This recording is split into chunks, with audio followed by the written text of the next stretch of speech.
Hey, everybody. Happy Friday.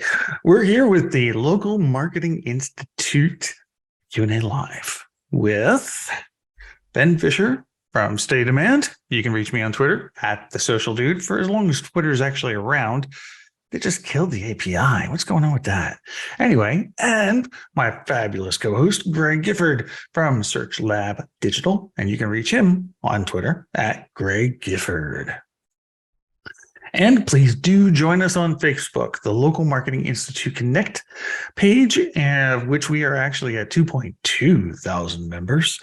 And in there, we can answer all your questions and just have a good old time when it comes to local marketing.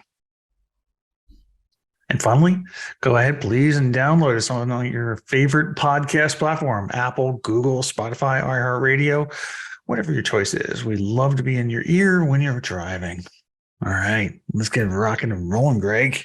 And now it would be time. I want to stop sharing first. Now it would be time for the news. The news.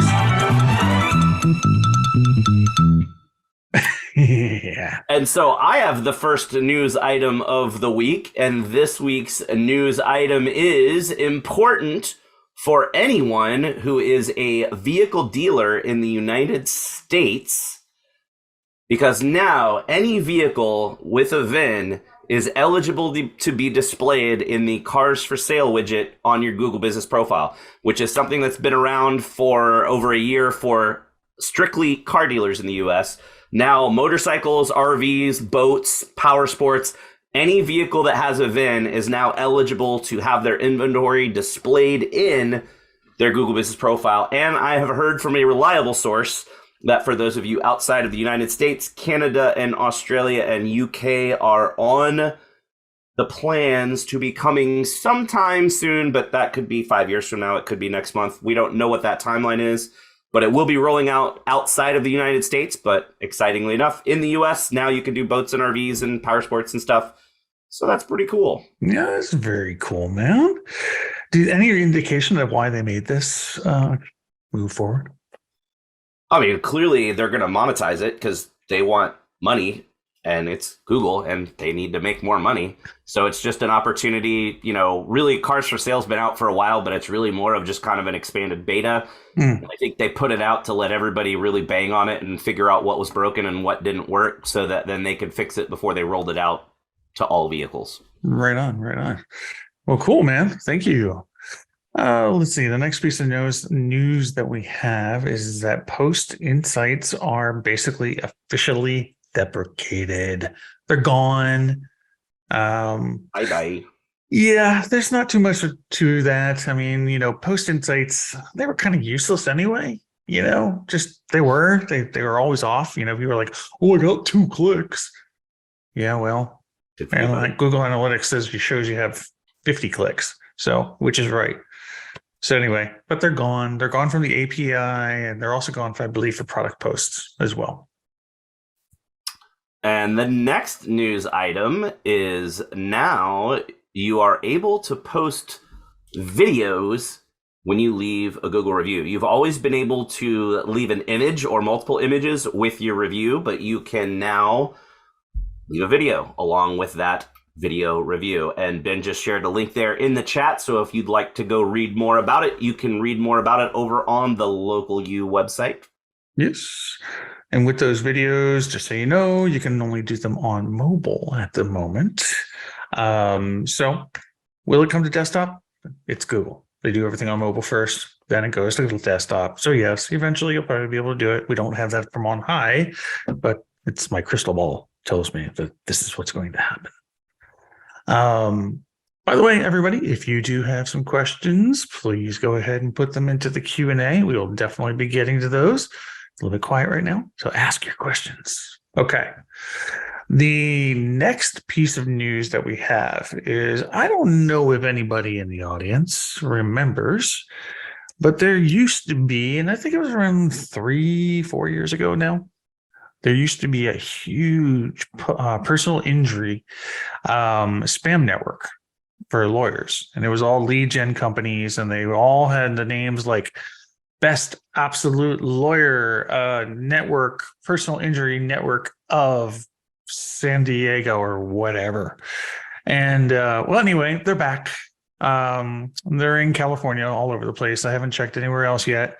But if history tells us anything, I think by the time summer gets here, we are going to see a plague of spam. So you can pretty much expect that. And if you want to join in, you should probably just start, if you want to start looking around for it, just go ahead and start looking around for it. And if you see it, report it to us. Definitely come and let us know what you see. And of course, redress the hell out of everything you find. All right. We need to redress the hell out of everything you find soundbite for the soundboard. All right. We're recording that when we're in at PubCon. We've got to do it. Yep. Redress it all. Except, no. I know what I'm going to do. I'll contact my buddy David Sobolov. He used to play one of the evil Transformers in the cartoon. Sweet. Yeah, I did a soundboard with him, man. He has got like this best deep voice, and it's just so evil. The soundboard actually was called I Am Evil, by the way. It was awesome. Anyway, okay. So next few things, last time Greg and I were here, we talked about, Chat GPT and a little bit about AI. And, and recently, even in the local state of search, we were also talking about AI as well. Well, it's kind of interesting what's going on now, because we're starting to see things accelerate even further. And here we go. We're only in February, right? So we've got Bing, which is starting their AI search. And then we have Google doing their AI search. As a matter of fact, Google has an announcement that they're making on February 8th. Pretty much they announced it in their earnings call. I'm going to bet, again, I'm kind of pulling out my crystal ball today. I'm going to bet that thing on the 8th is going to be about them launching this to the public as a beta form of their search. But what I find really interesting about this is that they're launching this on their homepage. So is Bing. So if you're going to go to google.com, you're going to be able to do conversational search. It's an interesting world we live in, Greg. It's pretty nutty, man. Yeah, it is. It is. And what's going to happen to Chat GPT at that time? It's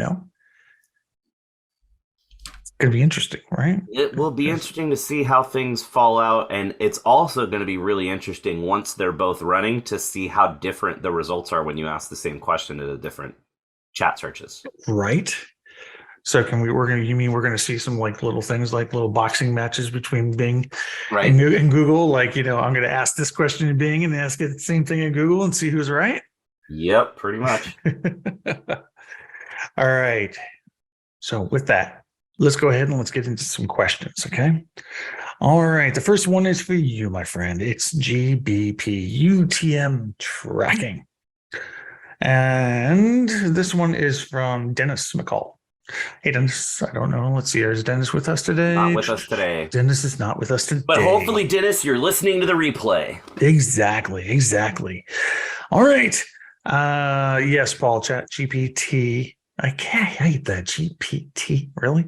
Anyway, is launching a freemium. I don't know about a paywall. I didn't see anything about that. I mean, they launched it for, they have free $10 and $42 a month, I believe. Okay. So Dennis is asking, this is my first time changing my Google Business Profile website link to include using UTM tracking. Ahead of the site launch, I've changed it to this format, website.com/UTM source equals GBP_listing and UTM_medium equals organic.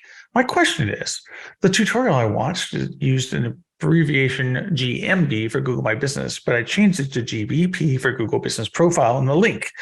Should I have left it as GMB or does it make any difference? That is an excellent question. Dennis, the reason that the video that you watched had GMB for Google My Business is because that tutorial video was made before Google changed the name to Google Business Profiles. So most of us out there still slip up or on purpose call it Google My Business and not Google Business Profile, because it's pretty much one of the dumbest rebrands ever. But Does it really matter? No. The only thing you need to consider is if you include it and you were just adding it for the first time, there's nothing to worry about.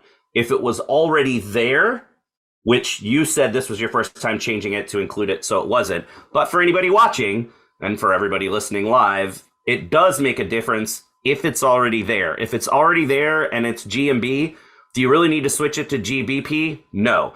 You could call it GIFs Underwater Basket Weaving as the source and know that that means, what would that be? GUBW.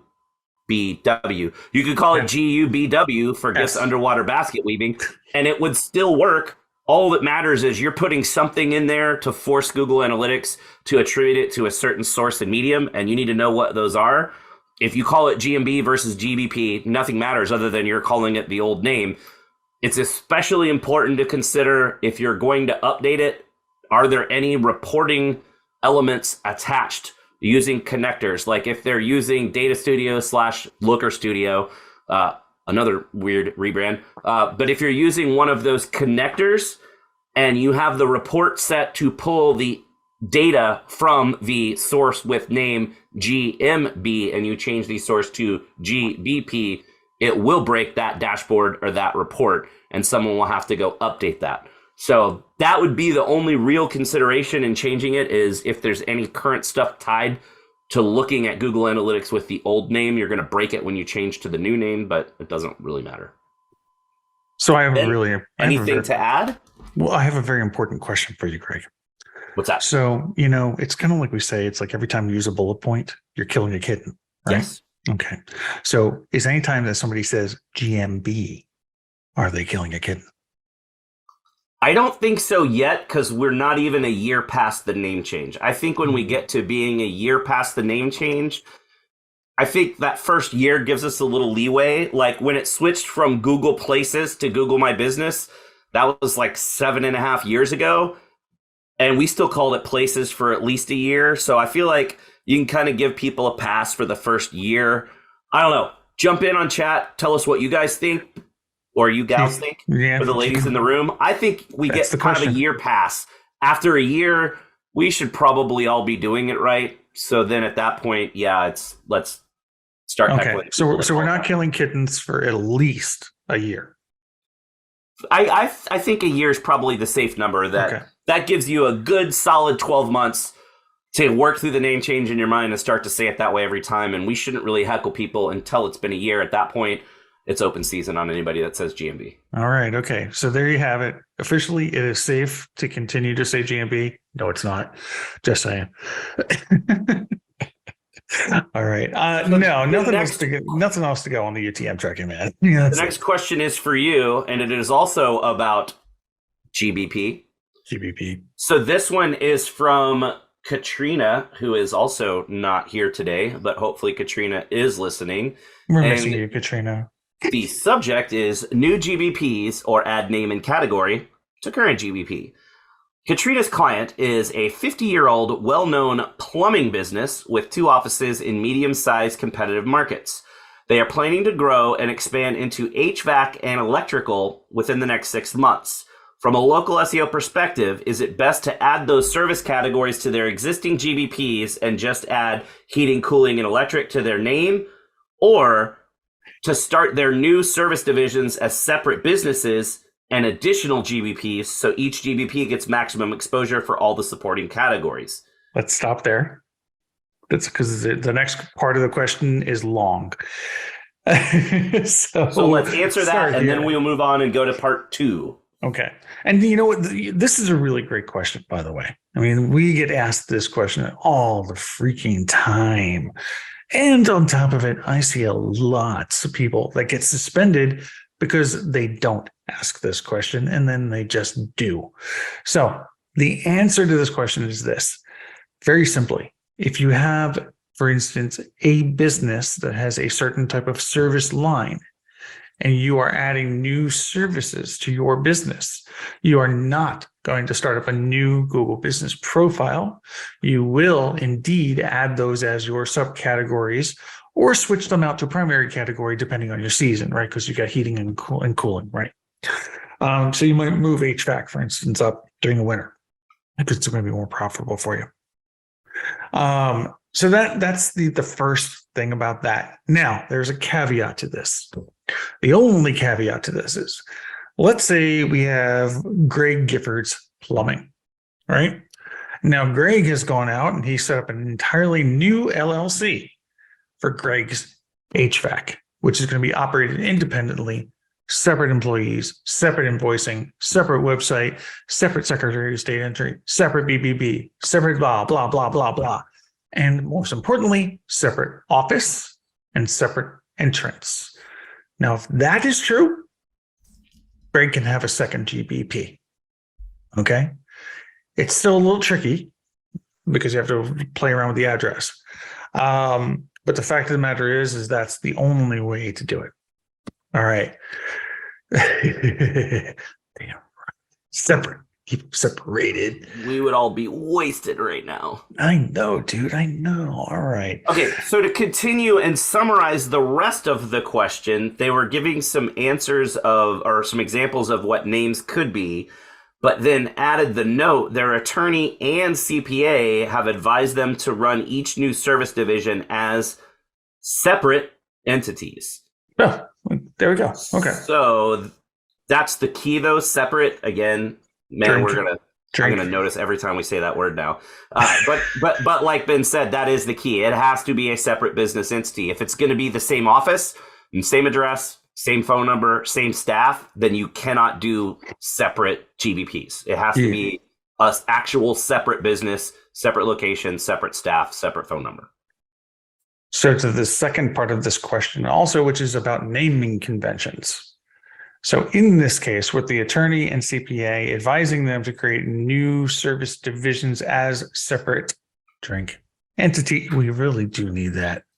Right? Either that or we just need to sound like, gotta keep them separated. Anyway, so basically if the attorney's saying, yeah, do this, and CPA is saying, yeah, do this, and we're saying, yeah, you can do this, fine, great. Then yes, what you should do is you should also make sure that the business names are completely different from each other.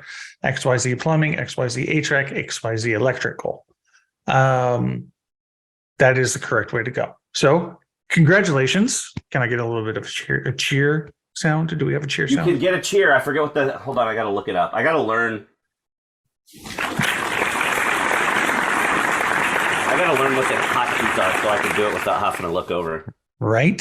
So yeah, there we go. Excellent. All right. Now, this one is for you, Greg. All right. So this one comes from Katie. Let's see. Is Katie here with us today? And Katie is not with us today. Okay. So today is all questions from people. That was the theme that we didn't realize we were choosing, was today's questions are all from people who aren't here to get their answers. Exactly. All right. So we need a title for that, right? So Google Business Profile Q&A question. This one again from Katie. We're a small agency and we sometimes add FAQs to the Q&A section of our client's Google Business Profile. I have noticed that when I answer questions when logged into our manager account, sometimes it says you are answering as the client's name and sometimes it lists our agency account. Any idea how I can make the answer display as a client's Google account rather than our agency name? I've made sure that we are the primary owner on the GPP for the client. You shouldn't be the primary owner of a client's GBP. The client should be the primary owner of their GBP. B, this was a bug that was happening last year. I thought Google fixed the bug. They said they did. But if they didn't, the easy way to do it is just use a service that posts the questions and answers through the API. Because if it's going through the API, it will always be correctly labeled. If you're finding that when you're answering logged into a manager account, it's displaying the personal name and it doesn't say that it's coming from the business owner, then for sure you've got that bug. You need to go post on the forum about it and let people know that it's still happening with some examples, because Google is under the impression this bug has been fixed. That is correct.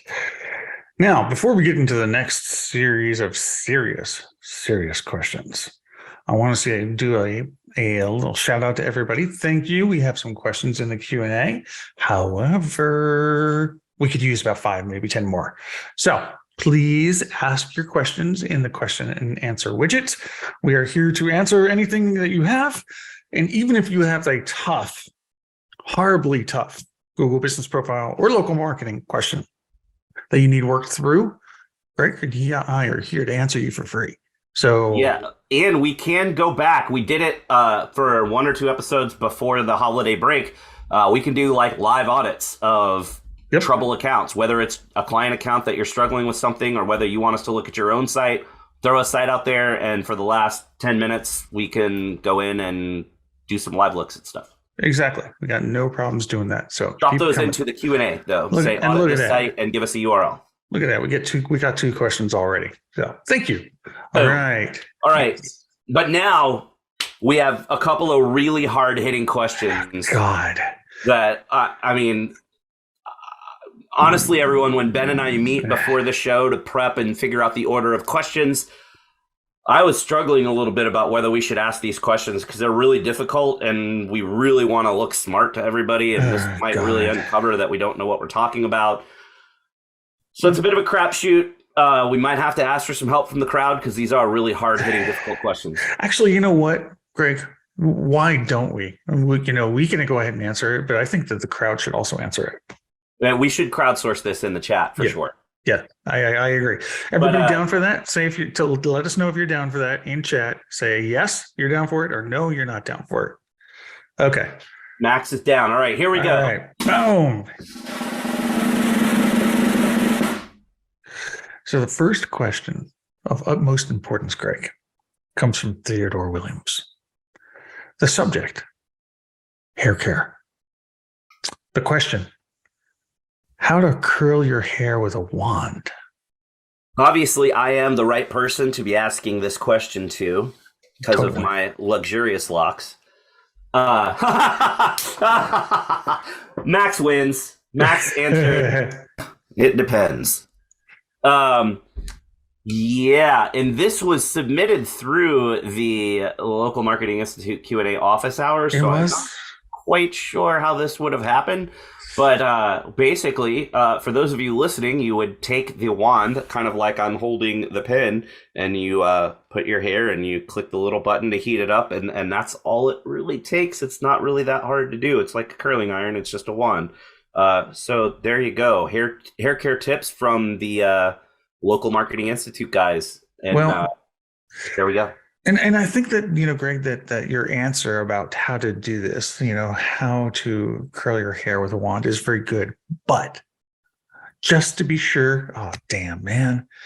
I was asking ChatGPT and it failed. All right, I'm going to try again really quick. Okay. That's yeah, Tom does have an important question for you. Can you demonstrate with your beard? Yeah, I mean, you would take the hair and you would take the hair and curl it around your curling wand and then click the button to heat it up, and then you'd end up with a nice little curl right there. There we go. Okay, so that's how you would do it with your beard. Okay, excellent. There we go. All right. Glad I could help you out, Tom. Yeah, I mean, so, we want to thank you, Theodore, so much. And for hard-hitting question number 2. Yes. This one is also a very important, tough to answer question. We're going to throw it to Ben this time. Well, and Ann's with us. Ann is with us as well. So this one was, I don't know where this one came from. But Ann Schmitter had the really hard hitting question that was asked at 11:57 a.m. I think on the last. It was the last. It was in Q&A. Yeah. So in the Q&A at 11:57 a.m. right before the end of the last show, Ann's question was, "Thank you." And the answer to this question is, Ann, by the way, is we love you. Thank you for showing up every single week. We really appreciate you. So that's how I think that's the answer to this question. We're fans of you too, Ann. We wouldn't be here without you, Ann. So we love you. Thank you so much for coming. And please definitely keep on asking those questions. Okay, All do we right. want to hit a couple more questions over there, or do we want to pop over to the live questions? I think let's go through some of these questions first. All right. We're actually getting some that are streaming in actually from the forum as we're doing the show. Nice. So Which is the cool. next one here is for you. Okay. What about third-party agencies trying to verify listings on the new Apple Business Connect? I haven't seen an option to verify any listings yet. Okay. So I'm going to attempt, by the way, Greg, you're blurry. Am I? Yes, you are. So there you go. Sometimes the autofocus on the camera doesn't work. My Greg, what big eyes you have. All right. So I think I can answer this question. We were talking about Apple Business Connect last week, so that's why this question's there. From what I understand, the way ABC currently works is for your customer is that they have to create their own Apple ID first. Then they have to start the process of adding the business profile. Then they can invite the agency to that business profile, and that'll put it inside of your dashboard. I know it's not directly answering the question, but I believe that's how it works. And then you could probably go about verifying it. And then at that point, then you just need to submit the right documentation. And I think they ask for things like business license, utility bills, and I believe even signage. Not sure about that, but it should be there. There should be a way to verify it just like that. But I think you have to get access from the client first. I don't know. Have you played around with it? I have not played with it yet. So there we go. All right. Next one's for you, my friend. This one comes from Doug. And let's see, is Doug with us today? Not with us today. Doug might be listening to us later. Okay. I've seen a lot of complaints in the forum about valid Google reviews not showing up and all the threads are locked. Is there any way to get this resolved? Yeah. Create a new forum thread. Actually, anytime you go to the forum with an issue, you should always create a unique thread for your issue and not comment on another thread where somebody's already trying to help with another issue. So yeah, those are all locked. It's been a bit of an issue for a bit now, but one of the product experts like Ben or myself can definitely help you with that. But what you need to do is create a new thread and give us the details so that we can say, like, Google's not going to be like, oh, you're missing some reviews. And you say, yeah, I'm missing some reviews over the last 2 months. You have to tell them who the reviewers are. So you're either going to need screen captures from the clients that left you the reviews, or you're going to need something really names from clients that have said, yeah, I left a review and didn't send you a screen capture. At least would work as well. But you have to come in and say, I'm missing these reviews that were left by these people on these dates approximately, to be able to get those reviews back. If you just say you're missing reviews, Google won't do anything for you. Yep. Okay. That is absolutely correct. All right. So then the next question. All right. The next question, actually, I think is for you, Greg. How did we skip me? We went out of order. That's what we did. Well, no, we've got the wait. No, question from Jeffrey for you is next. Question from Jeffrey is next. Okay, yes. Keep going. Go for it. Marked like we did it, but we didn't. It's weird. We did? No, we didn't. Oh, okay. Yeah. So the next question is from Jeffrey. Is Jeffrey here today? Jeffrey is not here because this is from Jeffrey Custrin. Yes, okay. How do you go about ranking when your competitor has the knowledge panel? Oh, Jeffrey's here. Hey, Jeff. Why does it not? Oh, I was not looking at the right screen. Sorry, Jeffrey is here. All right. Hi, Jeff. How you doing, buddy? Okay, so you asked this question like at 11:28 a.m. last time, so that's why we're getting to it now. All right. So this is really actually very, very tricky. And I have successfully beat it twice, I think, in my entire career. And what you have to do is understand the issue. And the issue is that Google basically at this point cannot determine if there are other businesses that are relevant enough to show in basically a search result. So therefore, the one box is being won by the person who is there first. So what can you do? This is going to sound counterintuitive at first, but it really works. And so the first thing you're going to have to do is look around the area and see if there's somebody else that's in the area, not your client, somebody else in the area that is worthy of ranking, and they're just doing a crap job. Okay. Maybe they don't have enough links, content, whatever the case may be. Either way, once you locate that person and you kind of get a feeling, I mean, hopefully based on data, run them through SEMrush, etc. You kind of get a feeling like, okay, these guys should actually rank. Do them a favor, get them some links, do something. Basically, you need to really help them rank. The reason that you need to go about it this way is this. Google is going to need 3 entities, basically in an area for a term to actually show the three pack is what it comes down to. They don't want to show a 2-pack. They want to show a 3-pack. So you got to find that other person that you want to basically elevate. And then, of course, you're going to need to do work on your own client, elevate them. Now, maybe you've already done that and you're like just kind of banging your head against the wall. Well, elevate a third person and bang. What will happen is literally you'll turn around one day and you'll have a 3-pack. So try it. Like I said, done it before. And so let's see. Yeah. Okay. So Joe's seen it with an axe throwing business a few times. So yeah, try it. And then come back to us, in a month or so. If you've gotten any traction, let us know how it worked. Love to hear about it. Okay.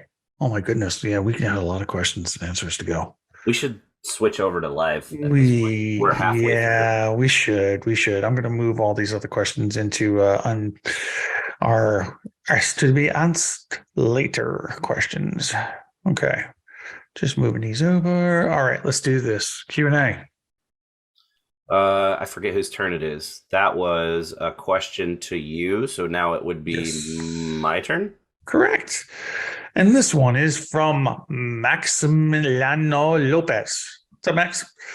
I noticed a business in Vegas aggressively removing legitimate negative reviews. How are they doing that? Without seeing the business or knowing more details, tough to know. Most likely they're probably going to the forum or support, and it's a review network, or it's something that it's easily provable that they are fake reviews, so Google's removing them. Google's not going to remove legitimate negative reviews. So there's something there that we can't see that Google says they're not legitimate reviews, so they're being removed. That's correct. Yeah. And one thing I like to say is this, and this is not saying anything bad about you, Max, but we see this all the time. People saying this, legitimate negative reviews. You don't know that they're legitimate negative reviews. The only thing you know is that they are a negative review. Unless you had that bad experience. You posted it and they're getting it removed. And that's a different story. Oh, yeah, it was you. Okay, well, that's a different story. I don't know. I ain't got nothing on that one, dude. Yeah, I mean, unless they were, maybe there was something they did. Did you leave the review, since we got Max here? Max, did you leave the review with a sock puppet account? Was it your account that you left it with, or did you just create an account and leave the review?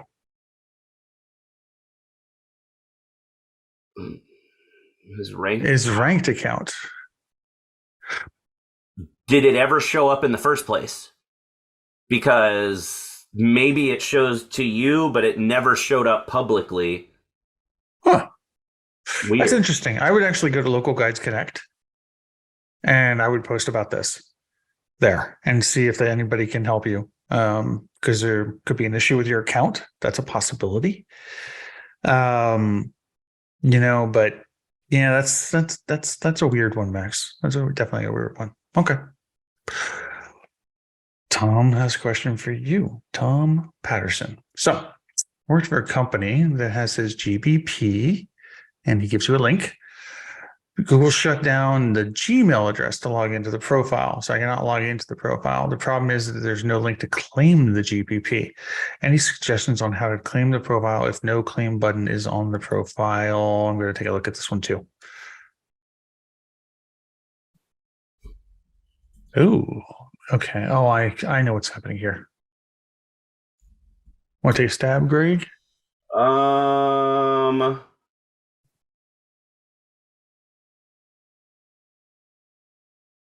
I do not know why it would be doing that. You should, well, you don't always have to claim it through the claim button. You could just go try to claim it at business.google.com. But what are you seeing that I'm not seeing?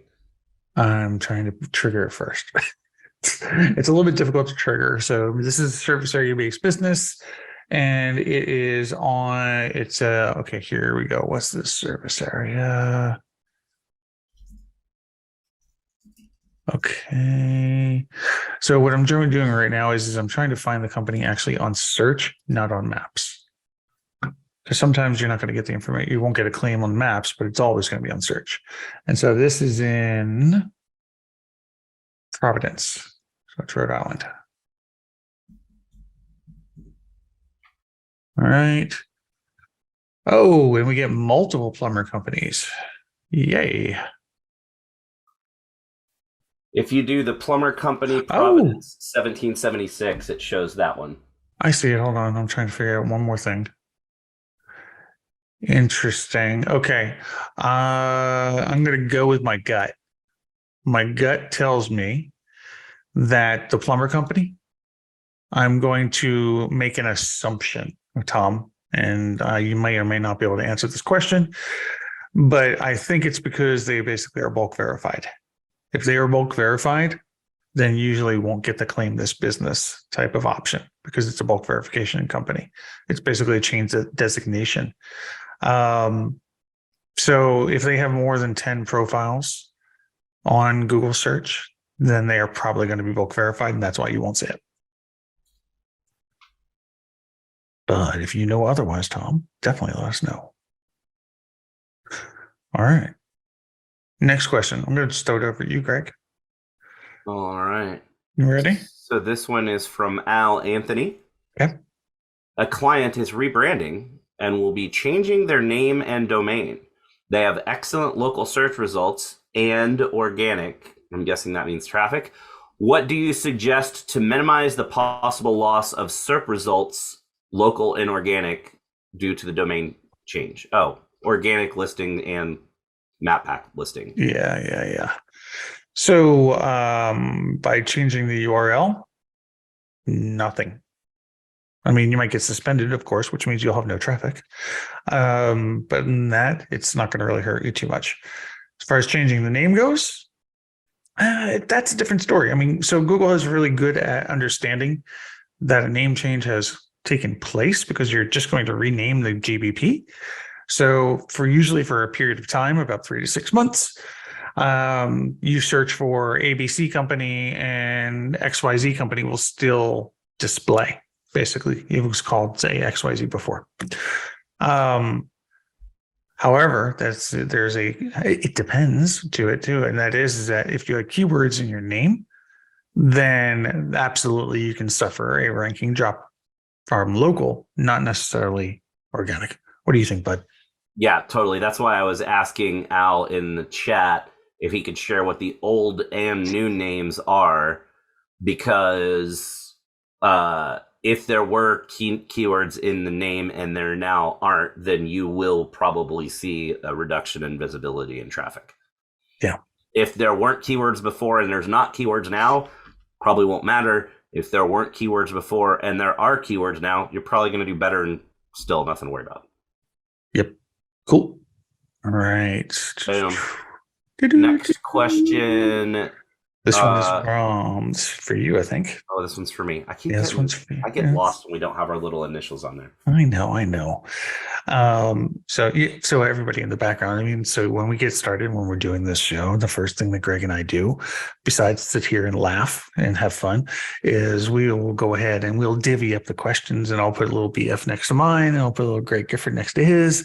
And then we stagger them, right? And we go back and forth, right? So that's how we have this kind of natural conversation. However, when it comes to Q&A, it's kind of like, we're just like, I'm going to ask you a question, Greg. And then crap. Oh no, shit. What, did you just answer a question, or we get lost? So, all right. So anyway, so now we're balancing it out, and hopefully we're bringing balance to the force. What are your thoughts on GBP's new analytics? This is coming from Jeffrey Custer. Where do we go? There's one. I don't have another bad ones. There's another one. It is definitely not excellent. I mean, that should be your answer. Yeah, I'm going to disagree. Tell me your point of view, sir. All right. Okay. So here's why I'm going to disagree. Number one, Google Business Profile Insights, as they were previously called, sucked. Yes, they did. They were horrible. They were just really, really, really horrible. And on top of that, they were never accurate. And on top of that, there was always a 28-day lag sometimes, right? Or I'm sorry, 2 to 3 day lag. So from a marketer's standpoint, if you were checking your stats once a week, fine, fantastic. But then those stats were off. And the reason they were off was because how Google was collecting the data based on what's called viewports. So it was never tangible. It was never useful. Basically, it was just a benchmark. Great example of that was Post Insights. Whoop-de freaking duty. Yeah. It would say you have 2 clicks and you actually had 50. What's up with that? You know? And it was saying that you'd have 50 views when your profile had 5,000 views, right? So it's like, what was right? What was wrong? You never got to know. Now with performance metrics, and we do know this from on high, and that is that the performance metrics are actually pretty damn accurate. They're actually coming directly from the log files, and they are mostly updated in real time. So when you go in there and you look at things like, for instance, how many calls you got, things like that, that's pretty darn real data.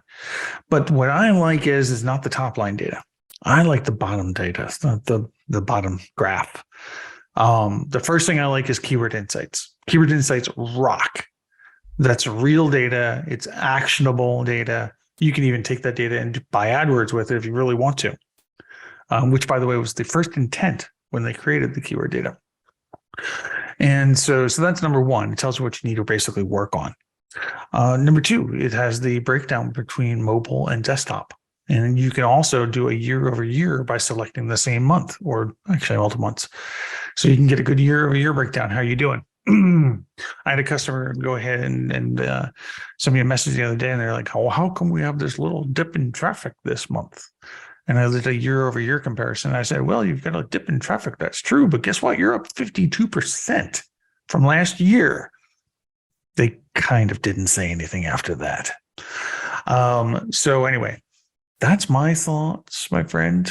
And that's why I like it. There we go. All right. So now it's your turn. Yes, it is. And this comes from our old friend, Anonymous. Anonymous attendee's back? Anonymous attendee is back. Sweet. So they weren't here last time. Any tips or advice on how to report spam reviews and spam locations?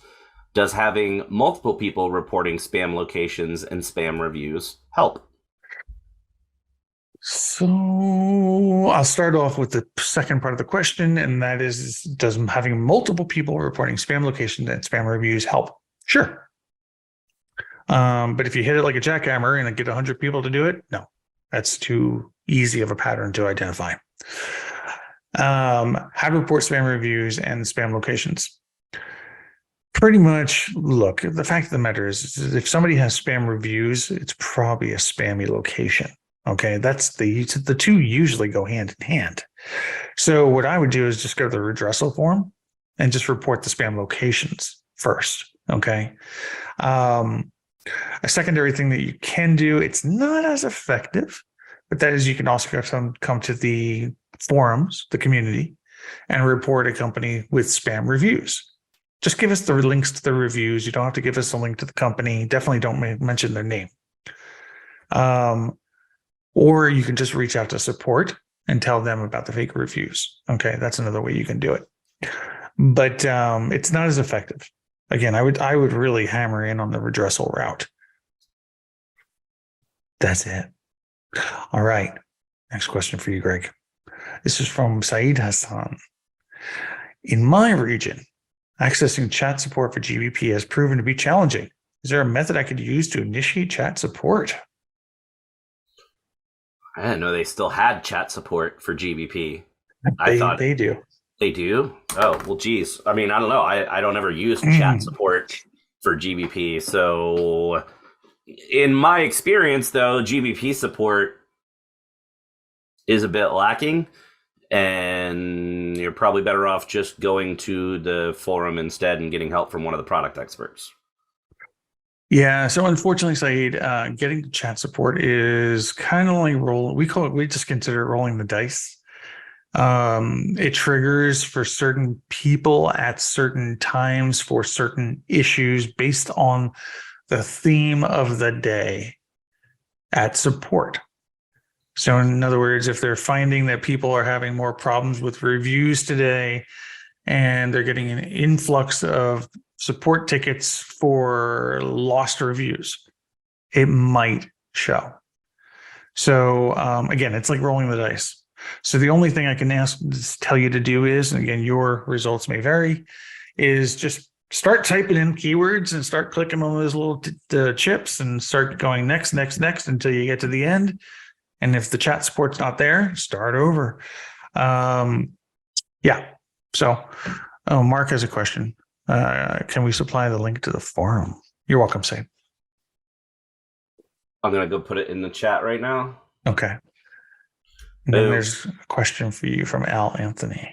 There you go. Or actually, it's my time. Mark, my turn. And anyone else who wants it, the link, and anyone listening who can't see the chat, it's actually support.google.com/business/community. Exactly. Gotta remember those podcast listeners, you know? Yes, we do. All right. Okay, let's see. How are we doing? Oh, we're not going to get to everything, but we'll try. Okay. So I think this is my turn, buddy. I think so, because that... No. You asked me the question from Saeed, so now, yes, it is your turn. So on a couple, this one's from Al again. On a couple of client GBP accounts, their profile strength was previously good. Now Google says they are incomplete. But when I go to edit the profile information, there's nothing to update. Question. Ignore it. You can go to bed and be totally fine and don't worry about it. Al, the fact of the matter is that the profile strength, there was a previous feature from the dashboard and it was always incorrect. As a matter of fact, it was always at 85%. So until you actually, I think, bought AdWords or something like that, it cleared it up. So, and now on the new Google Business Profile, what you're seeing is basically, I think personally, it's my opinion, is a test because not everybody's seeing it. So congrats, you're one of the lucky ones, but it doesn't mean anything. So don't worry about it. All right, Joey has a question for you. Thank you, Joey Abner. The ability to set preferred provider for online ordering for a restaurant seems to have removed since managing in the SERPs. Any thought about whether that was an oversight or officially deprecated? I don't know anything about it being deprecated or it being an oversight. I would guess it's probably there, and you just got to click around and figure out where it is. So when you go in, there's the little row of icons to do stuff. Ben has something to say. Maybe I'm wrong, but if it's there, it's going to be in one of those icons somewhere. It's in booking. Okay, there we go. It's in booking, Joey. Yeah, it's in booking. I believe it's in booking. So it's where your appointment URL is too, by the way, just so you know. Then Paul has a question for you. Alrighty. Looking for good resources for creating a Apple Maps Business Connect account as a third party to manage multiple retail business locations. Go to localu.org, and there is an article that Crystal Tang, a fellow periodic expert, has put up that addresses that directly. Boom. All right, question for you from Elizabeth Hubler. Hi, Liz. Okay. This is a good one. All right, so let's see. All right, I'm just going to take it back. All right, so here we go. Is there any way to get the information shown in the popular times or wait time section of the profile changed? I work with a restaurant chain that is upset with the information being presented, and they believe there has to be a fix somewhere. I've already reached out to support on their behalf and provided them with an explanation of how they get the information and that it cannot be manually changed. So I just want to be sure I've turned over every stone possible in trying to find a resolution. What do you think, Greg? You cannot tell Google what to put there. Google puts there what it wants to put there, supposedly based on real world tracking data of when people are at the location. But as we all know, it's not always going to be entirely accurate, but you got to let your restaurant chain client know there's nothing you can do to change that. So it is what it is. So, unless and you got an evil grin, like you might know. Yes, I have a little hack. Actually, and I have to attribute this hack to our buddy, fellow product expert, Tim Capper. So, when we were hanging out at a Google event, we were talking about how to manipulate real world data in Google business profiles. And he shared a story of something that he did. So, Elizabeth, if you're still here with us, actually, let's see, is Elizabeth with us? She is. Okay. This is basically what you can do. It's not guaranteed to work, but you can try. Let's say that you're trying to light up the hour of 8 a.m. and it's showing it at 9 a.m. as being busy, but you want 8 a.m. to be busy. What you can do is go on Upwork, Fiverr, places like that, Craigslist, whatever. And what you're looking for, or go down to your local college, basically. Hire a bunch of students, give them $5 a day, okay, or something like that.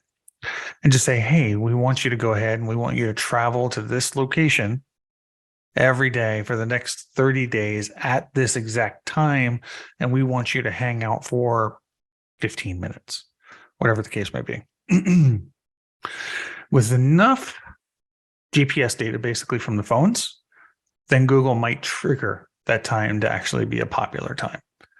The problem with this strategy is that it has to be sustained for a long period of time to actually work. And we're talking upwards of 3 months. If you only do it for a week or a month or until it triggers, it's going to fall off basically in the next cycle or period. So unfortunately, that's how you fix it. It's not a great answer. Okay. Hopefully that helped.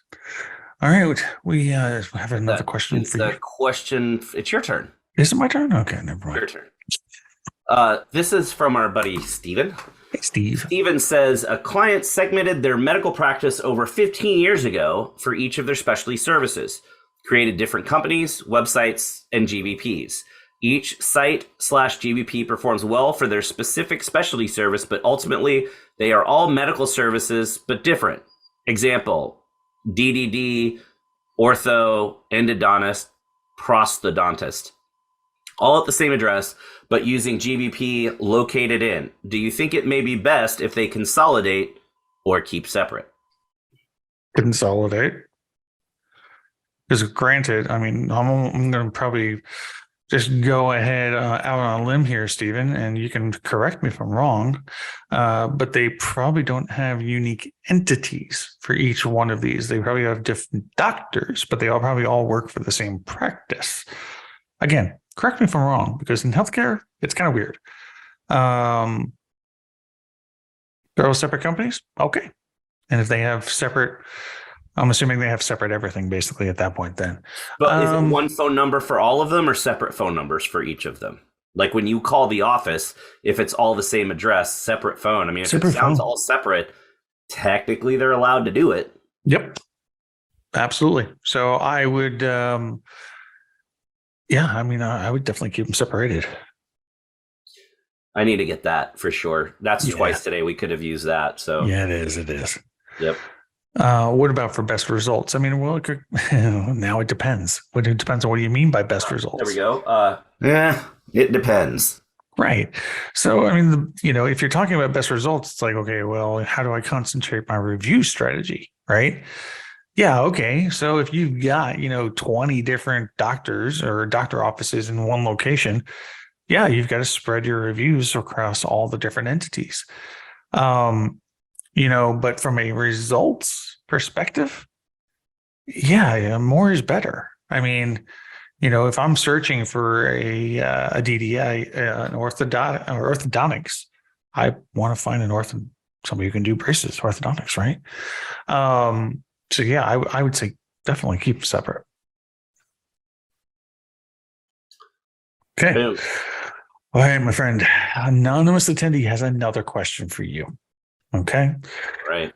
Does Google take reviews down after 10 years?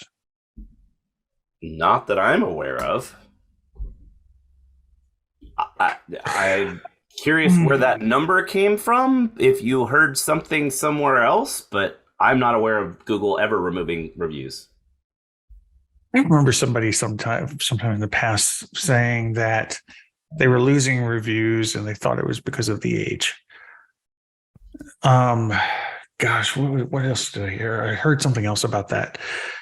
I believe you're 100% correct there, Greg. I don't think they remove reviews after 10 years. That wouldn't make any sense either, by the way. Google loves data. Yeah, for sure.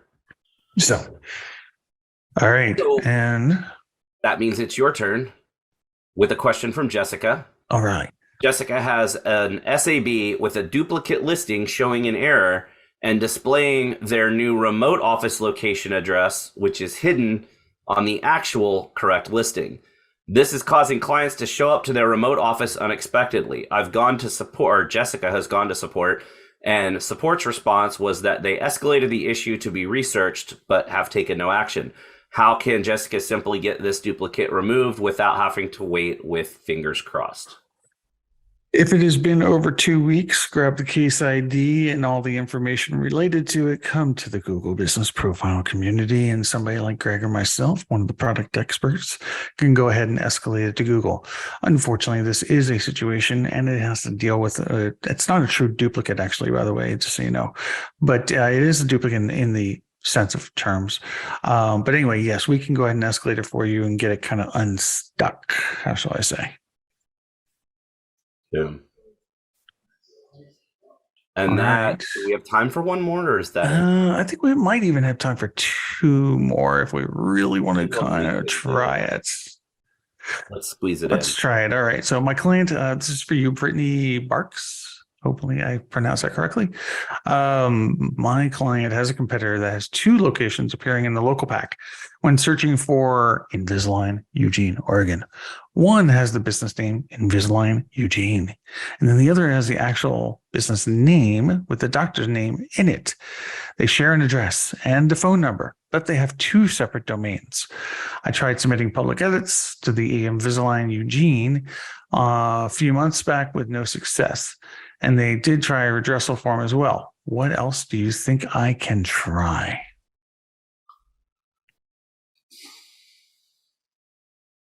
It's a tough one. Okay, 2 locations. When you search for Invisalign Eugene, one has Invisalign Eugene and the other has the business name with the doctor's name in it. Yep. They share an address and a phone number, but they have 2 separate domains. Tried submitting public edits on Invisalign. I know the answer. But, Go ahead. But Brittany, correct me if I'm wrong.